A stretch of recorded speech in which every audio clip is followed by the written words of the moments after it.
Hi everyone, welcome to Leisrealtalk. Sorry for the late start. My computer died on me and I had to reboot my computer. Sorry for the late start.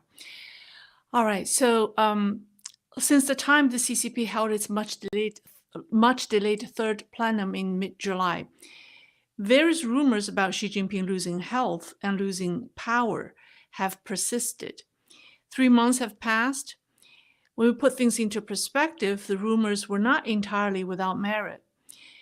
Even though Xi Jinping is still holding his position as the president of China, the secretary general of the party, and the chairman of the Central Military Commission, a series of developments indicating or indicates a shift has taken place in the power dynamics in Zhongnanhai, and his influence has diminished. This past Saturday, I spoke about how Xi might have lost control over the Chinese military. And today I would continue that because that's really the foundation, right, of his power structure.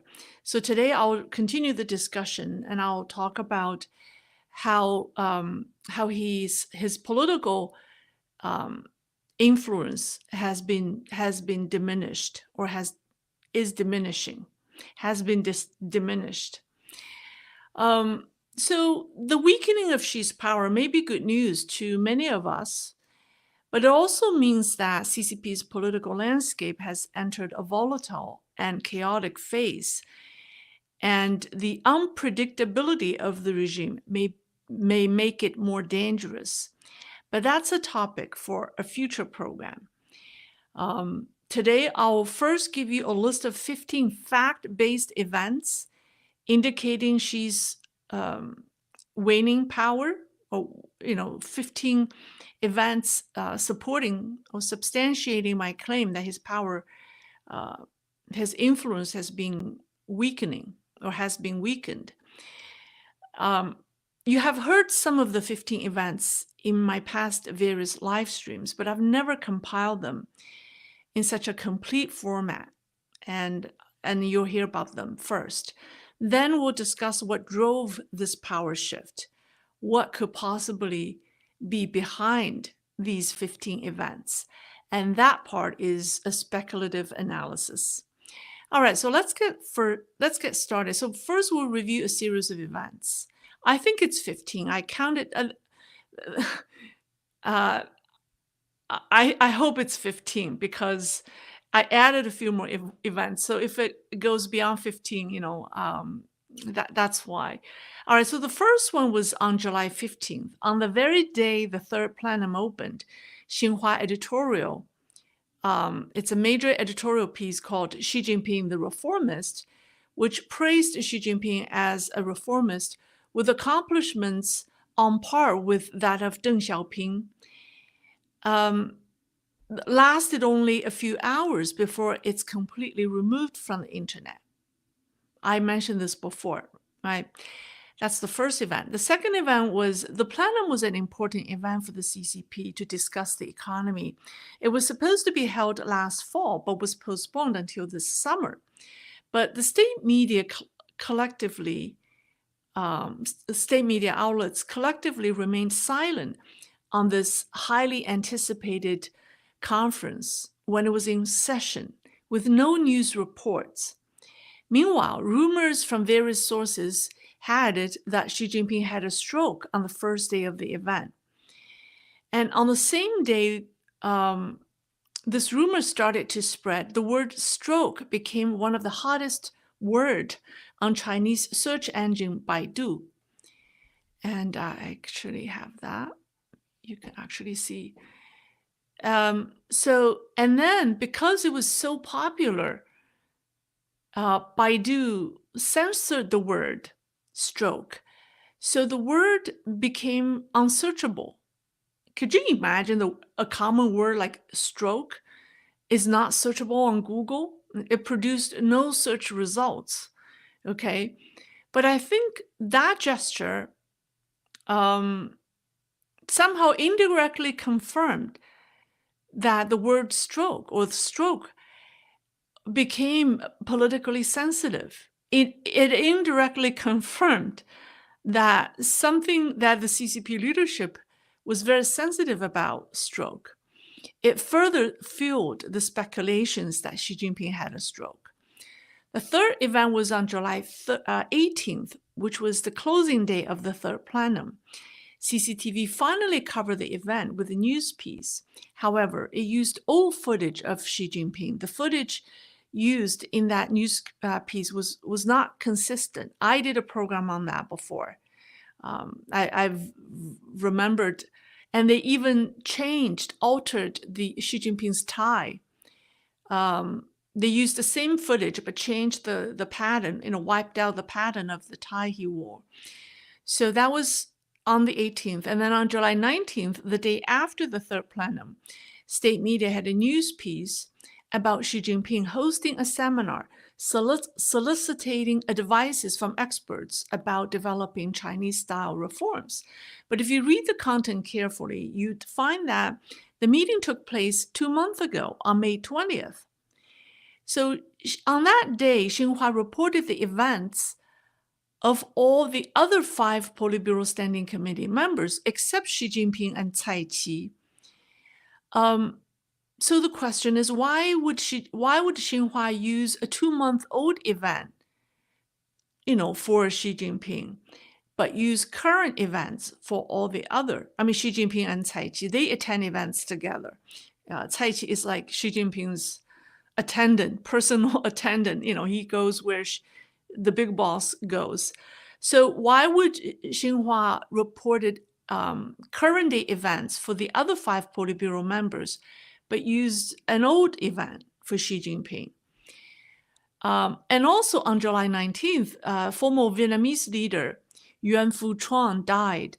And people noticed that Xi Jinping didn't issue a condolence statement. Unlike the previous Vietnamese leaders who passed away, he normally issue a condolence statement right away on the same day. So there were the missing statement from Xi Jinping, further fueled the speculation that something has happened to him. Then the following day, on July 20th, Xi Jinping showed up at the Vietnamese embassy in Beijing to mourn the Vietnamese leader. People say that it was his body double. I did a program on that, and I compared his handwriting at the embassy with Xi Jinping's old handwriting. And I concluded that they don't look like the handwritings from the same person. I made a program on that. Moving on, let's move to August. August 19th, Xi Jinping hosted a welcoming ceremony for visiting the new Vietnamese leader, To Lam, in Beijing. CCTV avoided close-up shots or side shots of Xi. The Vietnam news agency released a series of photos, and in one photo, a noticeable bold patch can be seen. Actually, I have a picture. Here we go. You remember this picture? So he had this very strange hairdo, hairline in the lower right side of his head, and it suggests that he might have undergone surgery on his head, as the hair in that area has not yet fully grown back. On August 9th, state media published an article titled "The Central Committee of the Party and the State Council invite experts to vacation in Beidaihe." The article placed the State Council and the CCP's Central Committee side by side in the headline, which is very unusual. This is something that had not occurred since the current Premier Li Qiang took place. One of Xi Jinping's signature moves was to weaken the State Council and the Premier's role. So the Central Committee, which Xi Jinping leads, always take precedence over the State Council. So this is also very shocking to people to see that they place State Council side by side with the Central Committee. On August the 10th, People's Liberation Army Daily published an article titled, Adhering to Scientific, Democratic, and Law-Based Decision-Making, which mentioned that, it mentioned a reader, it's kind of, it's a reader on democratic centralism. It's an educational handout, I should say, to provide training within the PLA on democratic centralism. In Chinese, it's 民主集中制. It's the type of decision-making mechanism that the CCP used to have under Deng Xiaoping. It's called democratic centralism. And this reader was compiled and organized by the political work department of the PLA. It says that it's been distributed throughout the military for them to study. Now, in the past, the Central Military Commission repeatedly emphasized that all decisions must be unified under one authority, which is Xi Jinping. Now, however, it's emphasizing democratic centralism. 民主集中制 means that there's a democratic process where different opinions and ideas and suggestions are collected. And then centralism, by centralism, they mean one leader will review all of the different opinions and make a decision. So there's the democratic process and there's the centralization process. And they gave it a name, democratic centralization. No, democratic centralism. Okay. This word has not been the cornerstone of Xi Jinping's legacy, shall we say.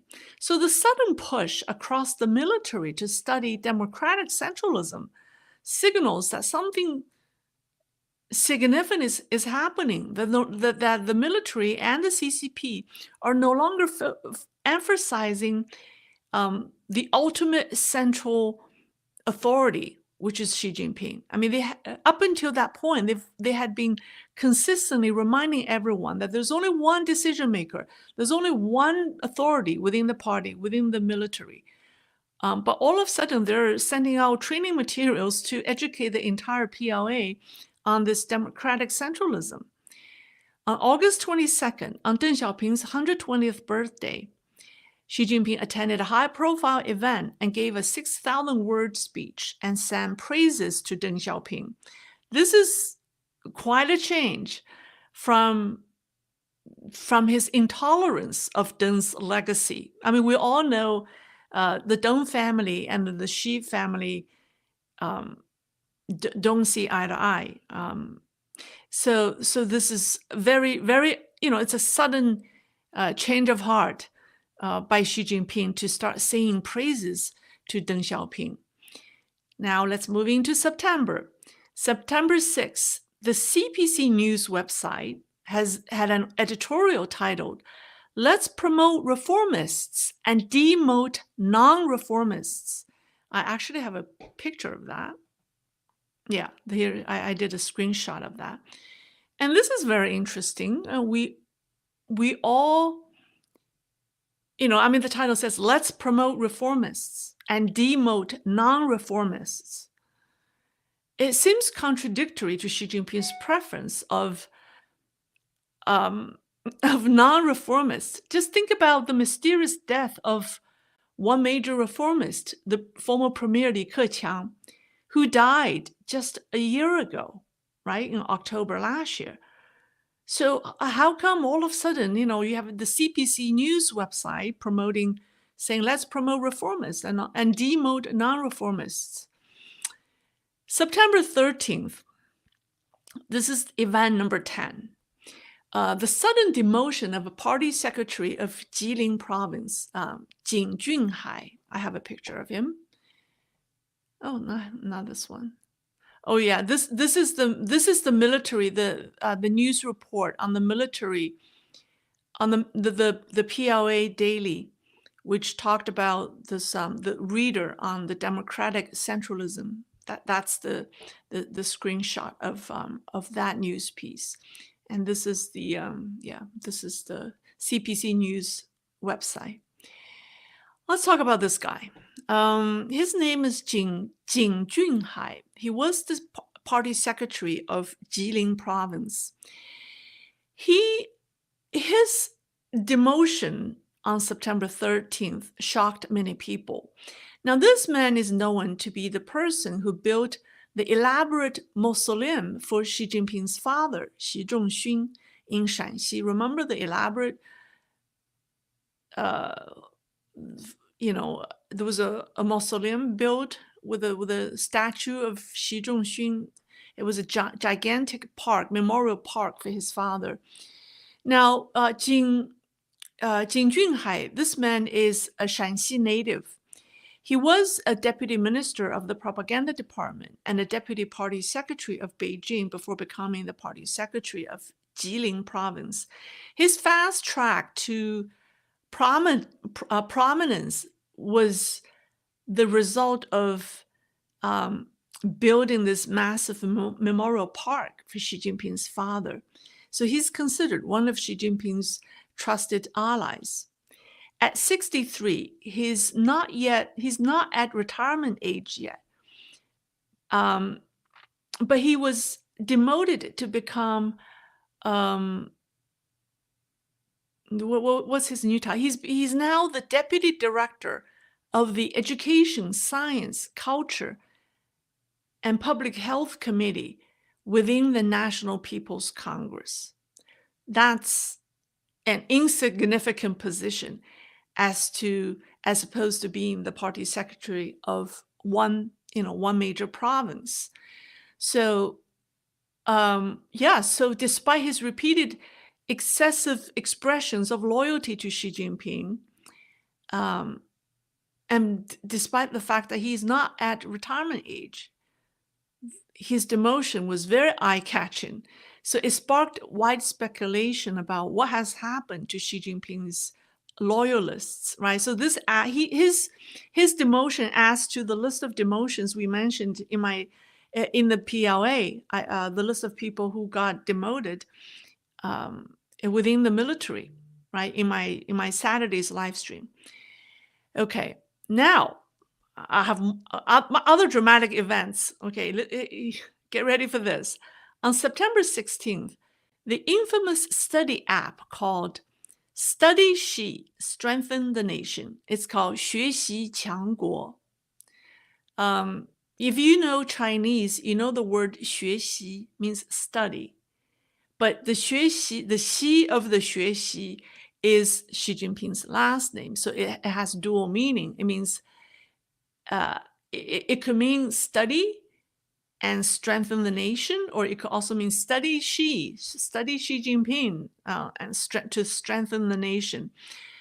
It was an app. It was a study app that was got rolled out 5 years ago to foster a personality cult around Xi Jinping. The app contained extensive content about Xi's activities, his achievements, and articles or videos on the quote-unquote Xi Jinping thought. Party members were required to conduct self-study using the app, and they monitor your studying activities on the app. Users could earn points by reading articles and writing comments. It was said that the app was the brainchild of Xi Jinping's political makeup artist Wang Huning, and was the means of tightening ideological control over the population. And it got discontinued on September the 16th. And the abandonment of this app was well received in China because people were so sick of this app. All right. Last but not least, have I hit 15? Yeah, I need to talk about this professor. This is a very, very interesting man. No, this is only event 12. This was actually in August. A retired professor by the name of Leng Jiefu from Renmin University. He used to head up the political department before retirement of that school. He published an open letter online.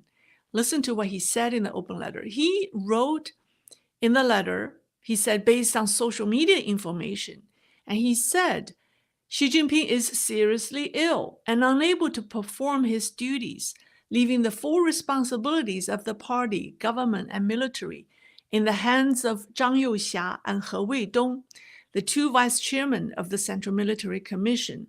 So Professor Leng called on the two military leaders to support, listen to this, to support the establishment of a Republic of China Federation.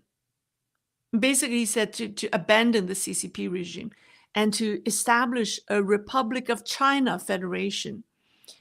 Now, on August the 11th, the Epoch Times reached Professor Leng Jiefu in Beijing, and Professor Leng confirmed with the Epoch Times that it was indeed his open letter. Now, despite the boldness of this letter and his accepting a call from the Epoch Times, which is Epoch Times is perceived by Beijing is Beijing's number one media adversary, right? Epoch Times is not allowed in China.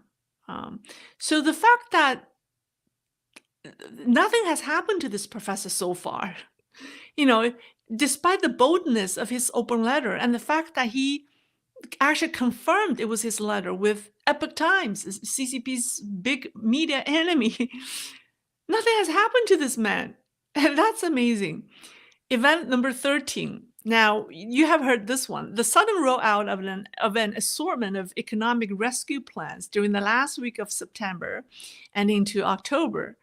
That was a drastically different approach than what CCP had previously stated, right? So this was a sudden U-turn that Xi Jinping took. It's surprising. 14th, September 30th, on September 30th, at the 3,000 person reception or banquet of the 75th anniversary of the founding of the PRC, Xi Jinping sat with two foremost figures of the reformist faction, former Premier Wen Jiabao and Li Ruihuan, and addressed party elders as those respected leaders who made exceptional contributions to the party, whereas before he would just address them as retired cadres. Okay, last but not least, this week, Xi Jinping missed two high-profile meetings, which he had never missed in the past. Let me come back. I think this. Oh, here's the dinner. You see, Premier Wen Jiabao sitting. I mean, to his left, but here we see him on the right, and then Li Ruihuan is the man with the glasses looking down. That's on his right. Okay, we'll talk about this man later. All right, let me come back. So Xi Jinping missed two high-profile meetings that he had never missed before.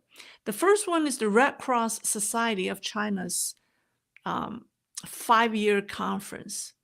It's held every 5 years.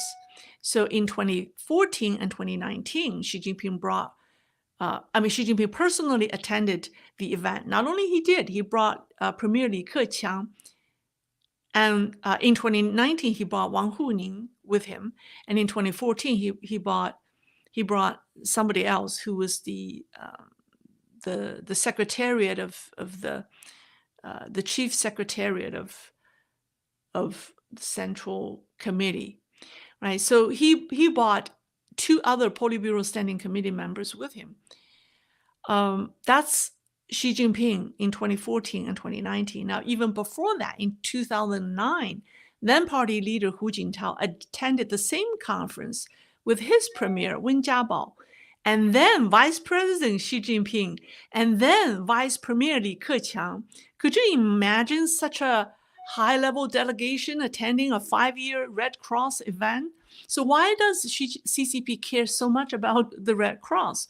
It's because the Red Cross in China is an extra financing venue for the CCP.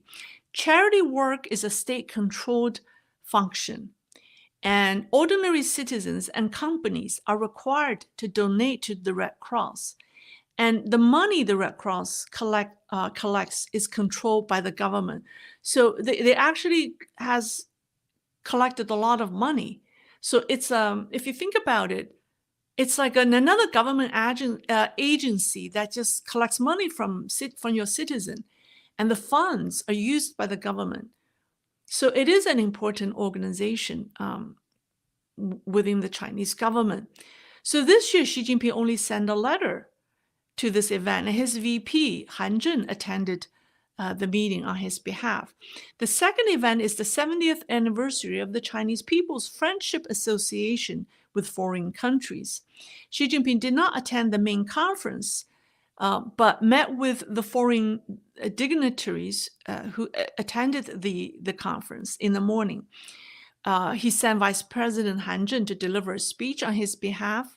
Now, the Friendship Association is an important part of the United Front Work organization. And because of this significance, the top CCP leaders always attended the event and spoke at the event in past years. So this is a 10-year event, because this is the 70th anniversary. So it's not like a small event. It's like, 70 anniversary. So Xi's absence this time, people say, does not indicate a lack of emphasis on the United Front work, but it may be related to Xi Jinping's weakening grip on power. There are more events that other people have quoted, but I don't want to go to too granular level. Each of the above 15 events alone can be argued as accidental, or they may not mean much, or individually they do not mean much. But when you look at them in their entirety, and if you look at the fact that they happened within 3 months, they are significant. And on top of that are the personnel changes in the military, which I addressed in my October 12th program. So all of them suggest that something has changed. So based on everything I have presented, let's do a survey now. Do you think Xi Jinping's power has been weakened? Vote 1 for yes, 2 for no, and 3 if you don't think you have an answer. I'm interested in seeing what people say. While you vote, let me go on. Let me move on to the next section. What has happened? Okay, now this part is speculative. Right? The above list of things are fact-based. The next part is speculative. There are, of course, various rumors and beliefs and insider information about what has happened. The most popular belief, and the ones that seems to be the least argued or debated, is that there's a link between former Premier Wen Jiabao and Vice Chairman of CMC, Zhang Youxia. People who hold this view claim that due to serious issues within the military, it could be funding issues. And then there are different opinions about what the issues are, but some serious issues within the military. And I think it's most likely funding issues. Zhang Youxia and other PLA officers met with Xi Jinping for resolution. After disagreements arose, Zhang and the PLA officers turned to Hu Jintao and Wen Jiabao and other party elders for help. And Wen Jiabao and others in Beijing, the other party elders, intervened, forcing Xi Jinping to step back and relinquish power. I mean, that's an oversimplified version of what happened. If you really want to talk about the details, it started as a funding issue. One of the theater commands, I think it was the Western Theater Commands, officers in leadership in the Western Theater Commands complained that one of the high-ranking government officials hijacked their funding. So they went to Beijing to complain. And that started this meltdown of command chain. But anyways, however, and this is not the, however, although the party elders do not approve of Xi Jinping, they currently have no suitable replacement for him or any effective next steps.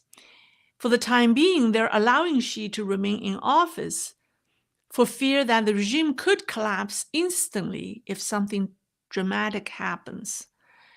And the person at the center of all this is Zhang Youxia, the vice chairman of CMC, who is said to be actually controlling the PLA right now.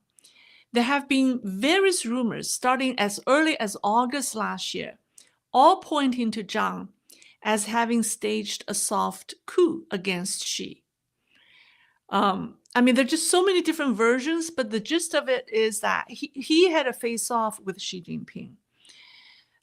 Whether or not they had this conversation alone or there are other people present, or where did this happen, there are just various different versions. Okay, I'm going to ignore all of that, but the main the gist of it is that he basically told Xi Jinping that people in the country have stopped doing their work in order to study the so-called Xi Jinping thought, in order to study his, the whatever, using the app to study his thought. And he said that people are having a hard time making a living, and yet Xi Jinping still believes he's the emperor. And he said that his power is given by the people, not Xi Jinping. He basically wants to straighten Xi Jinping out. And he said he's not interested in overthrowing Xi or taking over, but feel obligated, to tell him what's really happening, what people really think of him. Now, when Jake Sullivan visited Beijing at the end of August, he asked to meet with Zhang Youxia. The two met on August the 29th. If you watch the video footage, Zhang Youxia smiled like a child. Seriously, and which is very uncommon. And it was the first time that the U.S. National Security Advisor met with the vice chairman of CMC in 8 years.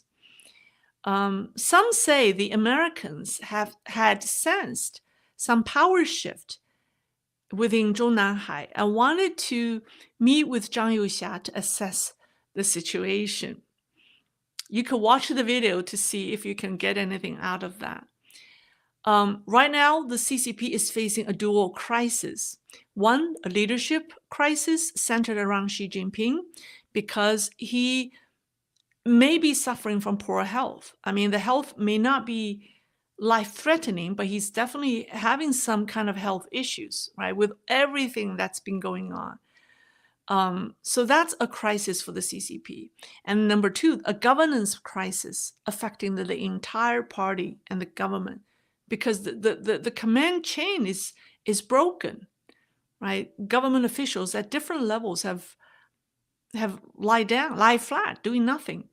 So they are facing dual crisis. In the past, the CCP could replace the leader or one leader and blame everything on him or her or Madame Mao, and continue its rule.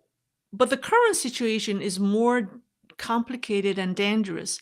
If Xi Jinping falls, the entire CCP might collapse along with him, and vice versa. And if the CCP collapses, Xi Jinping will go down with it for sure. So the two are tightly intertwined. As the result, the party elders and those who actually oppose Xi Jinping are forced to prop up Xi Jinping publicly for the time being, while they're trying to find a solution. But behind the scenes, significant adjustments are already underway. And in one of the versions, the party elders approached General Liu Yuan, the son of, do I have a picture of him? Here's Xi Jinping. Oh, here's Liu Yuan. And asked if he's interested in, taking over. And it was said that after some thinking, General Liu decided to pass because he doesn't want to because he understands the country right now is in a mess. And it's not easy to fix all the problems. And he doesn't want to ruin his family reputation by being another Xi Jinping. So he said, thank you and no thank you. And so Xi Jinping, I think more than likely does have health issues. And so he and the party elders are forced to come up with a succession plan. And there are a number of candidates who have shown up, but that's another subject in itself.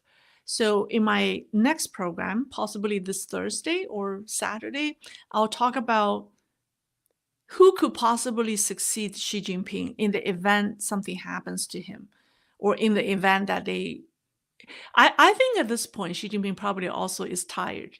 I don't think he's going to resist the idea that someone else will succeed him, given the health crisis in the summer. We don't know what it was, but I think he's open to that idea. I think he's also had enough. Um, so then the question, who may succeed him? And there are a number of people who have been active lately, but I'll save that for my next live stream. All right, that's all I will say for tonight. I hope this is useful and fascinating to you. Let's see. All right. Let me get rid of this. Okay. All right, let me see if people have questions for me. I see one green sticker from Brian. Was that from Brian? I saw it from Brian. Brian Cow, yes.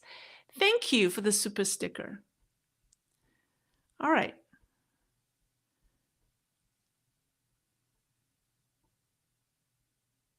Okay, I think that's all. Yeah, so I basically compiled everything that has been happening in the past 3 months, and for you to see what's really happening. So let me see survey. Anyone? Oh, survey. Can someone give me the survey results? Someone, St. Louis, Lei, do you think Xi Jinping will reform? I don't think so. I don't think he will reform. I think he's had enough. I think people has also had enough of him. I think he doesn't have any chance. Even if he wants to, I don't think people are giving him a chance. And it's also hard for him to, to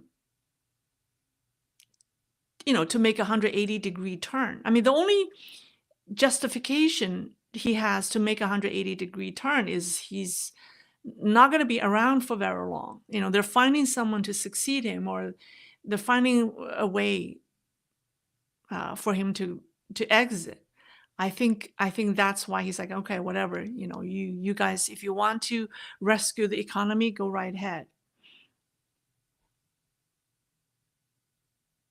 What might North Korea Kim been thinking by blowing up border roads linking the North and South Korea?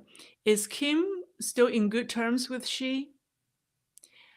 The communist brothers are always, they're never on friendly terms, but they will never actually completely, neglect each other because they're in the same camp.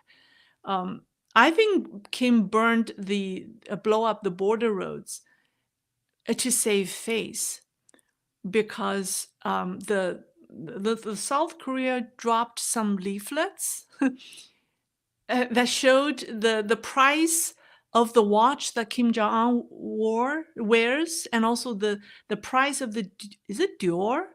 The jackets that his daughter wore. All South Korea showed is just how expensive these items are that the Kim family has. That they didn't say much on the leaflets, but that infuriated Kim. I think the gesture is to save face. And also, I think Beijing has approved that, I think. All right. John S. The Uyghurs have not been mentioned by the US media for a while. Is the Biden White House coordinating a media blackout? I can't speak that. I'm not quite sure the Biden White House at this point are thinking about the I think about the Uyghurs. I'm not so sure they're thinking about the Uyghurs at this point. All right, Kent Birdall. Well, thank you for the sticker. I love it. Okay. Can someone tell me the survey results? I'm curious. Uh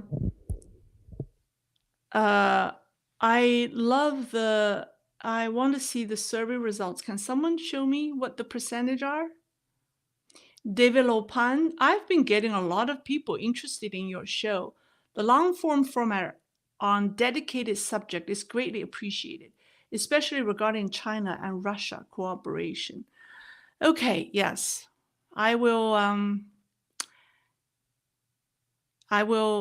select topics that I think that have the most significance in geopolitics.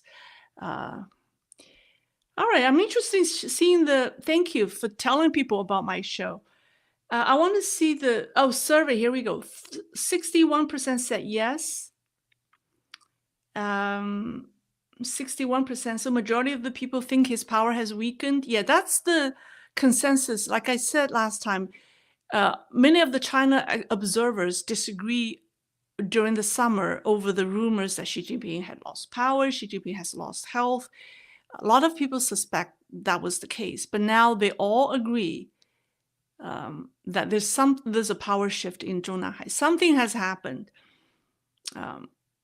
So 55, 13, and 33. Okay, so still the majority believe that it has happened. Something has happened to him.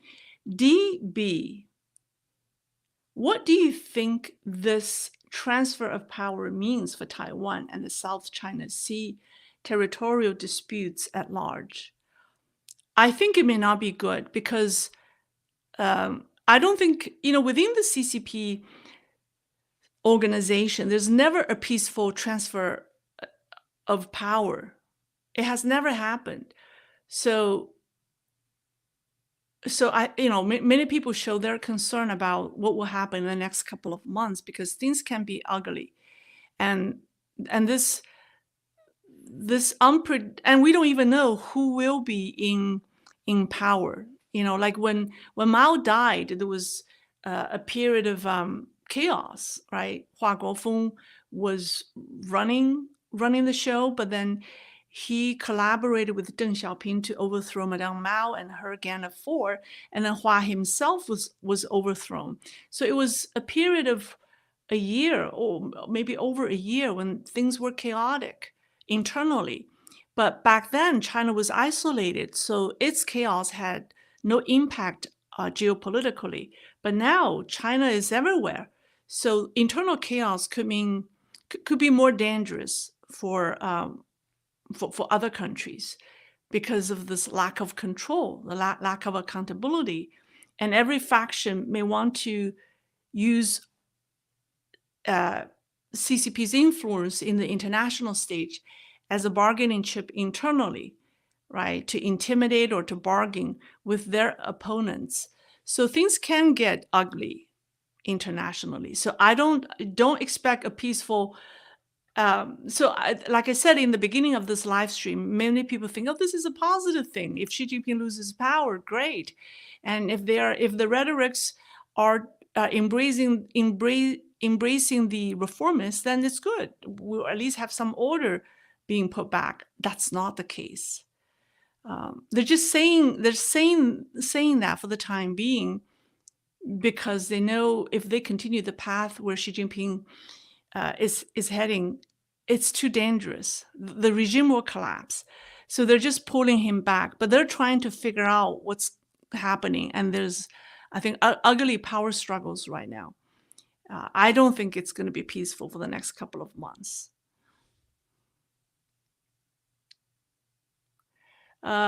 Someone asked me, "What did you hear about the latest conflict with the South Korea over territory or over territory?" Yeah, I think what the statement the South Korea made today was quite bold. I think it's good. People need to stand up to CCP, and we know behind North Korea is China, right? Even though the relations between Kim and Xi aren't that amicable lately. Okay, let me see. CCP is over, doomed. Hallelujah. All right. Sa S, what do you think happened in China's role as peace broker between Ukraine and Russia? Part two, past 2 years. Do you really believe China wants to be the peace broker between Ukraine and Russia? I mean, it's interesting in seeing the war prolonged. I mean, without China's encouragement, Russia wouldn't invade Ukraine. So why would you think China is interested in a ceasefire, a real ceasefire between the two? I don't think it's interested in that. It's saying that it's interested in it. In essence, it doesn't. It wants the war to prolong, to weaken the West and weaken Russia. It's so that it could gain. All right, that's all. That's all. I finished all the questions. Texas Panda. An idea for a future show. Many people believe the myth of the Great Wall being built to keep people out. However, many sections have arrow windows that only face inward, indicating what? The myth of the Great Wall. Oh, the Great Wall in Beijing being built to keep people out. However, many sections have arrow windows that only face inward. I'm not aware that the arrow windows are built facing inward. I'm not even aware of that. So you're saying that they have arrow windows facing both ways, in and out. I think that's smart because you don't know where the enemies are coming, right? So your enemies could come in from both sides. So when you build the wall, why not build it facing both? You have arrow windows from both, on both sides, in case you have enemies from either side. If that's the question for me. All right, that's all for today. Nick Fury, there's a possibility that China will deploy a small troops to Pakistan to guard BRI projects from BLA terrorists from targeting Chinese engineers and workers.